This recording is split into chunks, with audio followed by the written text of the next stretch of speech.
What are you doing? Why are you in my van? Me no like you in my van. Only me is going to be in my van. You in my van. What are you doing here? What are you doing? Oh my God! Go! What are you doing? What are you doing? How you doing today? How you doing? TGI Friday today. Now I'm gonna drive to Hickory, North Carolina right now. Just cruising. I'm not working right now. I'm not doing a load or none of that. Just going to see my wonderful, lovely girlfriend. And yeah. So here's the first video I made was kind of a bust. It came out all weird and stuff. It was the first one. I just slapped it on there, didn't proof it or nothing like that. I'm gonna try to make them a little shorter. I'm filming all these with my phone as well, so they're gonna be kind of ghetto right now, but I don't really care. So here it goes. But like this one, I'm gonna give you a little better like kind of biography on me and my life and what I'm about. My name is Zane Hodges, and I was born and raised in Roanoke, Virginia. Lived in Franklin County, Virginia, my whole life. And got a dirt bike at age 7. Started racing at 10. 3 months into my career, I broke my femur. Should have got the hint. But see that hair? That's red hair right there. I'm a ginger. I'm soulless. But you know, it's funny that saying gingers are soulless because I mean I have a soul. I couldn't steal a bubblegum wrapper without feeling bad inside. But brains would think I'm brainless. But anyways, dirt bikes are it, man. I love them to death. Still love them to this day. I raced every weekend in 2005. I jumped off an 80cc dirt bike and went to the next step, which is 125, but I was a little bit bigger, so I went to 250Fs and 450s. And I actually won a amateur national championship in Texas in the novice class, but still, it was still cool. It still counts as the amateur national championship. And I was the first of none that I won. I only won one title. And that year I actually qualified at area qualifiers for Loretta Lynn's, which is the biggest race in amateur motocross in the world. And I qualified at the areas to the regionals, and at regionals I won every moto in the 250 class, and then I went 1-2-1 in the 450 class. So it was my first time qualifying for Loretta Lynn's amateur motocross world championships, and basically I was one of the ones for the title that year at Loretta Lynn's, and I think I got 28th and 35th in both classes. Absolutely horrible.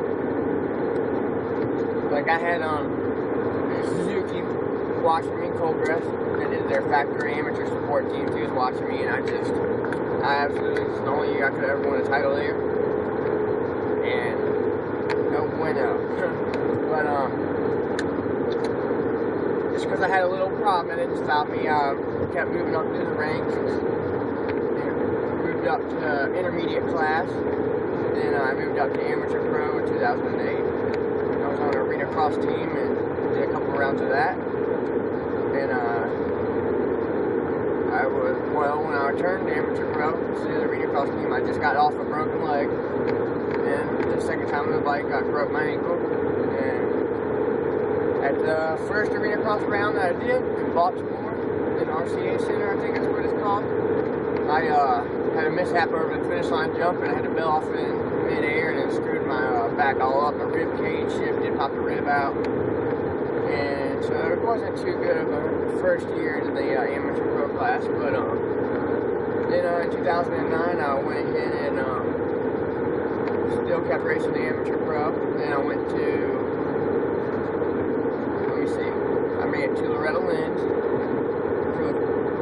for the first time out of C class, because in B class, in the intermediate, I actually had injury, so from ACL, which I never got fixed, but so I didn't make it in the intermediate class. So I made that, and I just had bike problems there and didn't do too well. But anyways, 2010,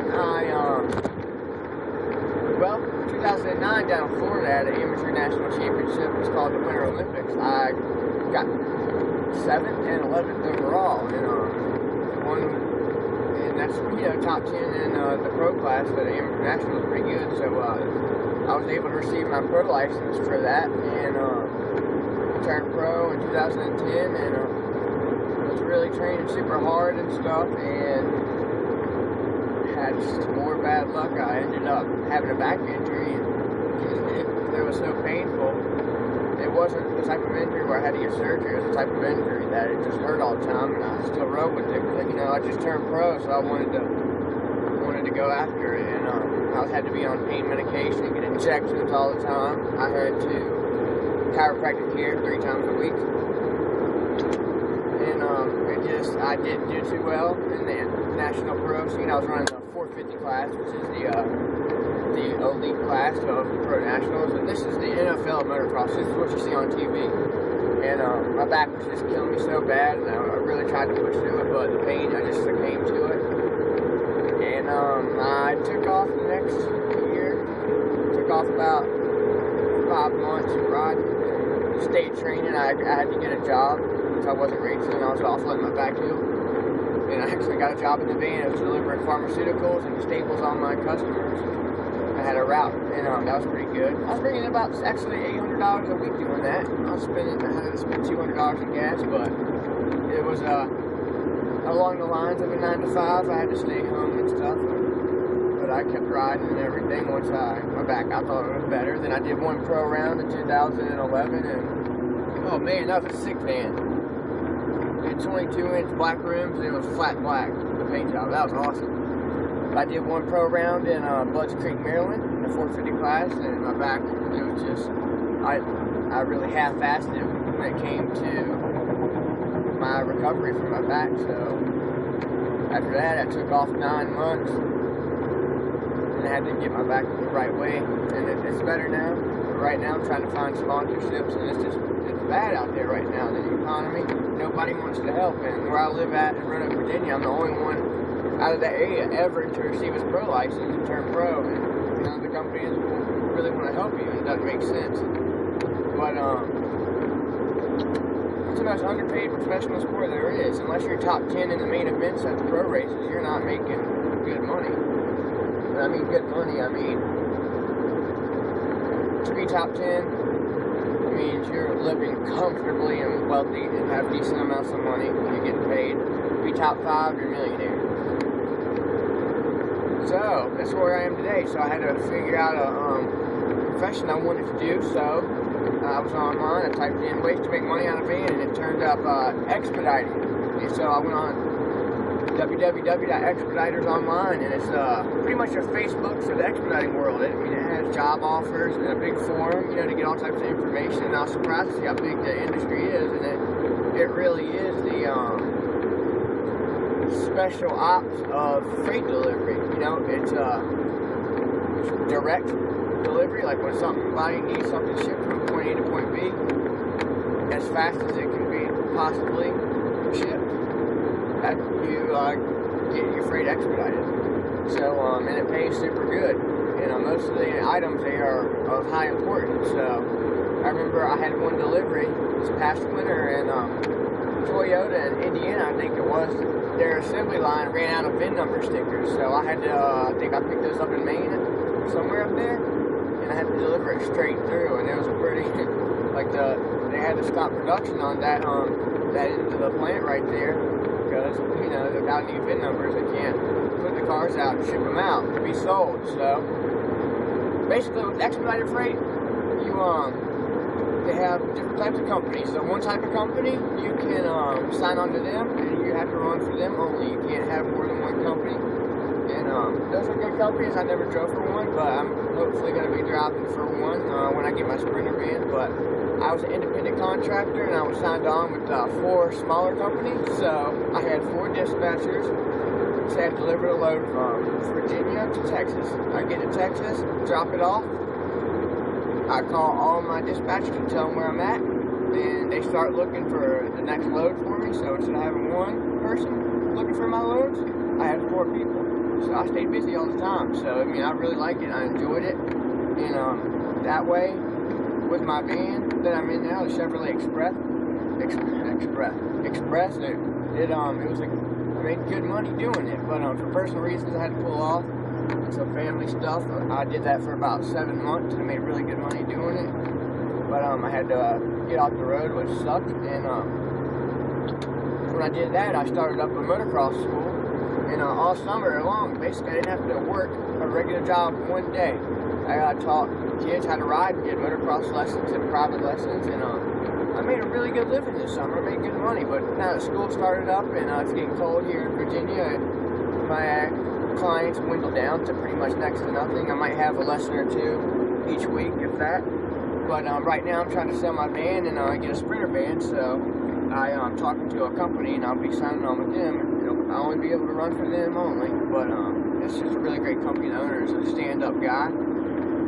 But the good thing about it, man, with expediting, it's a little bit different than work camping, you know.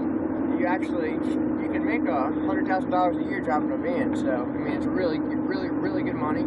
Even though you sign up for a company, you work for yourself as an independent contractor, and I can work as much and run as hard as I want. And say if I drop off near Dallas, Texas, and I want to take off for the week and just vacation and be a tourist and take pictures, do whatever, I can do that. Because I'm kind of pretty much my own boss, and I'll tell them, hey, I'm going to take off a few days here in Dallas, and I'll call you when I'm going back on, and it'll take me out of service, and I get to do, it's vacationing. Paid vacation is the way I look at it. It's pretty awesome. So I really enjoy it, and doing this type of work, man, you get to see everything. Like, explore all parts of the United States. And the little bit of time that I did do it, I had a blast. I went to all the major cities, saw a bunch of bands play. I skateboards, I have my skateboard with me, and went to different skate parks. And I just had a blast doing it. But when I get my Sprinter van, I'll be able to have a dirt bike with me in the back, because I'll have more room, and I'll be able to, when I'm traveling, when I want to take off and I'm near a cool track, I've got buddies all over the United States that have tracks, I'll be able to ride, so that'll be awesome too. And so that's pretty much my plan, and I hope to be have this van sold and be in a Sprinter van by January, so I can get back to doing what I love to do, and that's living in the van and making a living doing it and exploring the whole United States, man. It's just an awesome life. I really love it. It's pretty badass.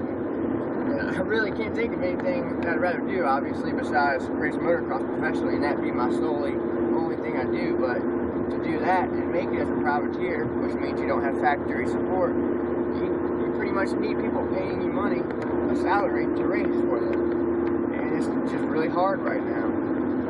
But until that happens, I'm going to be doing the van thing, man. I love it, and I'm stoked to get a Sprinter van. It suits my needs a lot better.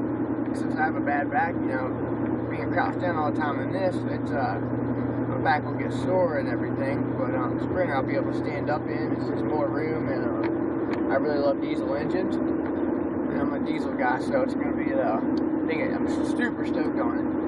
But I'm going to plan on getting a metal detector, because I want to start doing some mining and stuff. And, I want to film that, and I'll be filming me in different cities, skate parks, stuff like that. And I want to do a bunch of cool tourism stuff. I'm into photography as well, so I plan on taking some awesome pictures and posting them and stuff. And I really want to I own a clothing company with one of my riding friends. It's called Narmada Clothing. It's a Gnarmada, and it pretty much means gnarly armada put it together. So I'm going to be working on that on the road as well. And yeah, man, I really hope to meet some of you guys out there and stuff when I'm on the road. And if anybody has any questions, don't hesitate to ask. And you can also, I have a blog that I've been working on. It's www.roadshredder.blogspot.com. I'll put the information in the bottom. Check it out. Let me know what you think. Subscribe to the videos, and I'm gonna hop off of here and just keep driving to old North Carolina, man, and you guys take it easy and be careful.